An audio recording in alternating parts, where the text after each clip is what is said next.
Alright, so this is my presentation on There's an Extension for That. The extensions I reviewed included Screencastify, Google Translate, Kami, Bitmoji, and Mote. The two extensions that I'm going to be focusing on today include Google Translate and Mote. I'm going to start with Google Translate. So Google Translate helps convert languages into a different language that maybe you don't speak or read with.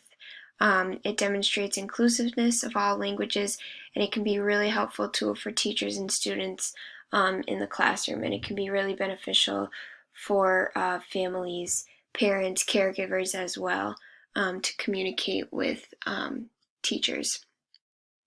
And it got 4.3 out of 5 stars on the App Store. So I'm going to go ahead and click on Google Translate. I already have the tab open. So if you look at the top, there are different ways you can convert different things into different languages. So you can type right in the text box. So if I were to say, "Hi, my name is Chelsea" in English, it could convert it to, I have it set for Spanish, but if you click this drop down menu, it shows a bunch of different languages that you can change it to, which is pretty neat. So you can text it in the box. If you click on images, you can actually upload an image. It could be any kind of image, and it would translate it to the language that you would prefer. You can also upload documents. I thought this was really neat. I'll give you an example actually. So if I pull this over like this, and I click and drag, this was my personal philosophy from this class that we did a week ago.